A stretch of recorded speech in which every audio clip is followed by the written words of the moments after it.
Assalamualaikum warahmatullahi wabarakatuh. Nama saya Febitri Intan. NIM saya 210411862. Jurusan saya Manajemen Sumber Daya Perairan. Jadi di sini saya akan membuat tugas individu DDTHP, dasar-dasar teknologi hasil perikanan. Di sini saya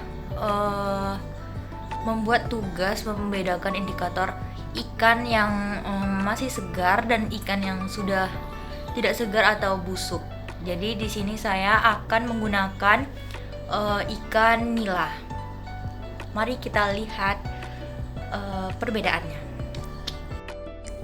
Ya, bisa dilihat dari kenampangan luar ikannya saja sudah bisa kita membedakan yang mana ikan yang segar dan mana ikan yang busuk. Dan ini yang ikan yang segar, yang masih berwarna lebih segar gitu, dan yang busuk itu agak kecoklatan gitu. Ya, bisa dilihat pada mata ikan yang segar cemerlap, kornea bening, pupil hitam, matanya cembung. Lalu pada ciri ikan yang busuk itu matanya redup, tenggelam, pupil mata kelabu, tertutup lendir. Lalu pada insangnya yang segar itu insangnya masih berwarna merah, sampai merah ketua-ketuaan. Lalu dan tidak berbau. Lalu kalau ikan yang busuk itu kotor, warnanya pucat, keabuan dan berlendir, bau busuk. Dan kemudian ada lendir ikannya itu terdapat lendir. Kalau ikan yang masih segar itu lendirnya terdapat lendir alami menutupi ikan yang baunya khas menurut jenis ikan, rupa lendir cemerlang seperti ikan hidup bening. Lalu lendir pada ikan yang busuk itu berubah kekuningan dengan bau yang tidak enak, atau lendirnya sudah hilang, atau lendir mengering, putih susu, atau lendir pekat melengket. Terus kalau kulitnya itu masih belum pudar. Kalau yang ikan segar itu masih belum pudar, warnanya asli, kontras, kulitnya masih membungkus tubuh dan tidak mudah sobek, terutama pada bagian perut. Lalu pada kulit yang busuk, ikan yang busuk itu kulitnya berwarna suram, pucat, berlendir banyak. Kulit mulai terlihat mengendur di beberapa tempat tertentu, kulit mudah sobek dan warnanya sisik.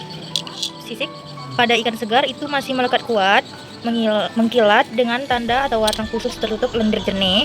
Kemudian kalau pada sisik ikan yang tidak segar atau busuk ini, sisiknya sudah banyak yang lepas.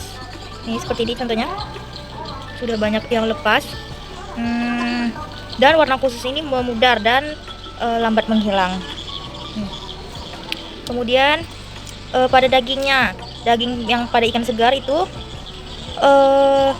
sayatan dagingnya terlihat cerah, nih terlihat cerah dan elastis, kenyal, bila ditekan tak ada bekas jari.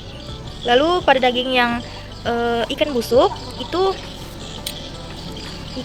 itu lunak, teksturnya berubah, bila ditekan jarinya ada bekasnya.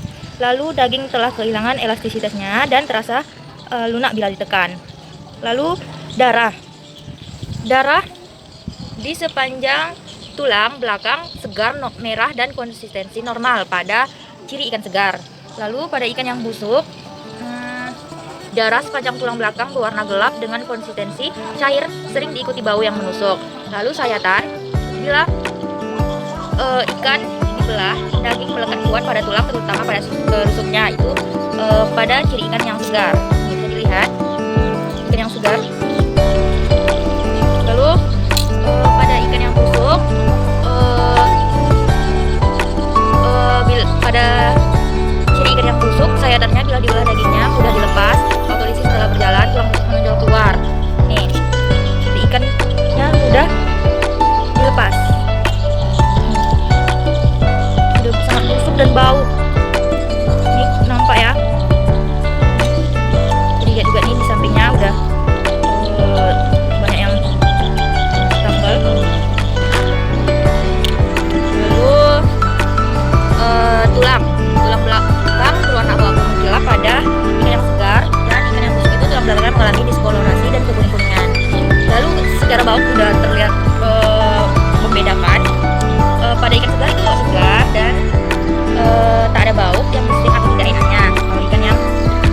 segar ini. Lalu pada ikan busuk itu baunya tidak enak sekali, makin kuat menusuk gitu. Udah hancur ya ikannya. Dan sangat busuk itu menusuk ke hidung. Lalu kalau kondisinya pada ikan segar itu bebas dari parasit apapun tanpa luka atau kerusakan pada badan ikan. Nih, tidak ada ya, sudah dipotong. Nah, kalau kondisi pada ciri ikan yang busuk itu mulai dengan bau yang banyak terdapat parasit, badannya banyak luka dan patah. Banyak yang luka ya. Terakhir, bila ditaruh di dalam air, ikan segar itu akan tenggelam, bisa dilihat. Dan pada ikan yang busuk itu akan mengapung di permukaan air. Nah, begitulah kondisi organoleptik ikan, perbedaan ciri ikan segar dan ikan busuk yang bisa dibedakan beberapa indikator yang bisa kita bahas. Lalu sekiranya ada kata saya yang kurang, mohon dimaafkan. Assalamualaikum warahmatullahi wabarakatuh.